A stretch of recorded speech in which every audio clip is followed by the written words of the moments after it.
you're here to find some underappreciated shows or maybe hear me praise a few old favorites, you've come to the right place.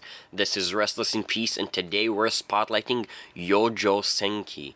I'm Fennec, and I've been an anime fan for almost a decade and have watched hundreds of shows. Don't forget to like, subscribe, and share with friends. If you haven't seen Youjo Senki, spoilers ahead. In episode 2 of Youjo Senki, we get a 3 to 4 minutes of dialogue between a salaryman and Being X, who claims to be God.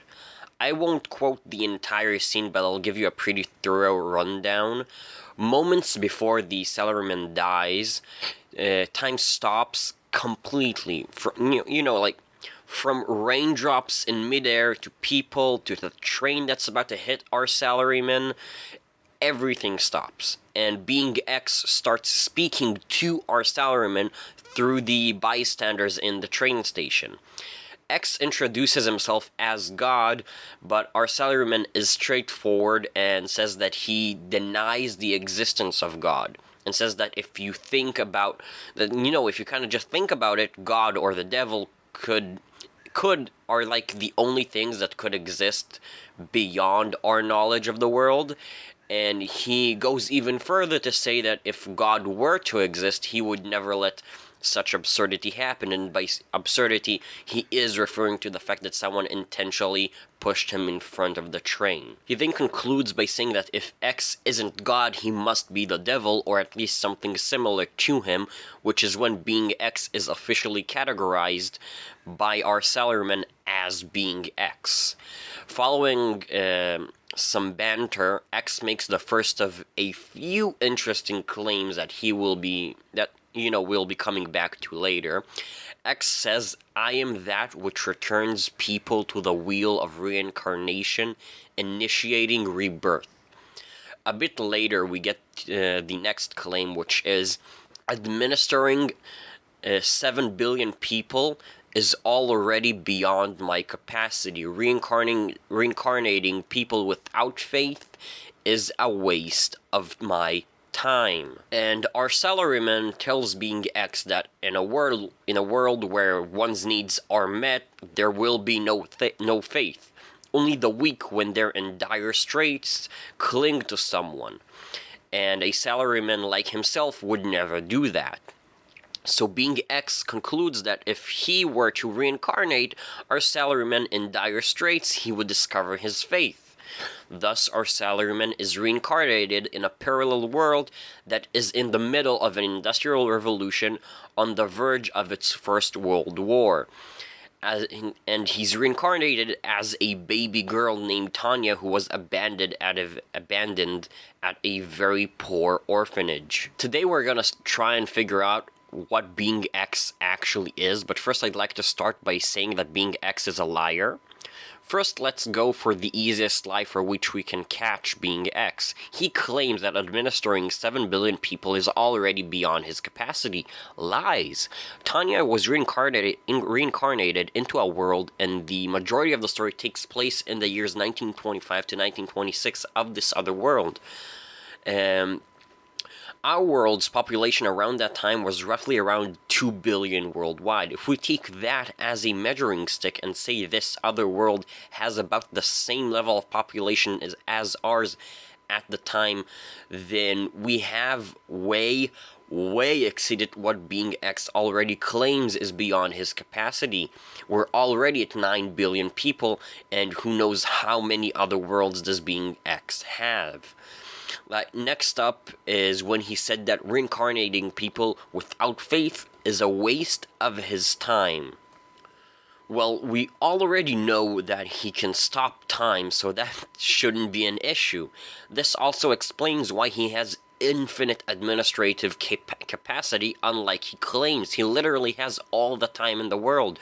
Basically, he has no excuse not to properly reincarnate every individual that comes his way. But that's not what he says. He's just lying. He is specifically targeting people who don't believe in God and that lack faith. So he is essentially just being petty and is playing favorites, which is fine. He has every right to do so, but he doesn't have the right to claim otherwise. In the scene, Tanya is unable to conclude what being X is, but is able to conclude that he isn't God. Why is that? That's because it's inherently impossible for a theoretical God, creator, or whatever to prove that they are what they claim. Thing is, even if being X shows Tanya how he creates everything from nothing, like, how will she ever be able to say with 100% certainty that what she saw wasn't just kind of, an elaborate illusion or something like that? Okay, we're basically entering a Matrix conversation. Fuck. Point is, the fact that I can't prove that you're not something doesn't mean that you are. And if you yourself can't prove what you are, why should I believe you? That's basically the situation, and being X can't be proven to be God. I think Tanya was correct in assuming that he isn't. And the same argument holds up for the devil, so we ultimately end up exactly where Tanya did, having to classify him as neither, but simply as being X. But I'm not really satisfied with ending this here, so I'm gonna propose a hypothetical, and based on this assumption that I'll be making, I'll finally properly categorize being X. This requires me to assume that being X was lying when he claimed to be God, which is possible because we've already caught him lying before. This also takes into account that being X was saying the truth for once when he claimed to be in charge of reincarnation, which is easy to believe because we see him reincarnate our salaryman into Tanya. I think that being X is a representative of some kind of an unknown organization that operates on a universal space-time scale, and that is in charge of making sure the universe works like clockwork. While being X's position in this organization grants him authority over reincarnation. Furthermore, we have seen that being X is willing to interfere with the world's affairs, so it's even possible, I dare say likely, that with every new world, being X reinvents the concept of religion by revealing himself to the people living in said world. This would also explain why the main religions of our world and this parallel one are all but identical, right down to the symbol of the cross that Christianity is oh so known for. I think that being X became drunk with power and decided to inflate his own ego by making every single world that he is in charge of worship him. But world after world, one by one, every single world eventually starts producing less and less believers. So much so, in fact, that being X's already fragile ego finally cracks, so he takes the most non-believer of all non-believers as a personal project in order to figure out how he can fix his current problem and repair his ego. And so I categorize being X as a classic case of needing outside approval, basically a classic middle child. Just on a universal scale. Yeah, okay. I think I kind of like that, actually. It's kind of funny. Like, we concluded that being X is a classic middle child. But on a universal scale, that's something. That's something. Finally, I do recommend you watch Youjo Senki if you haven't, and don't forget to like, comment, subscribe, and share with friends.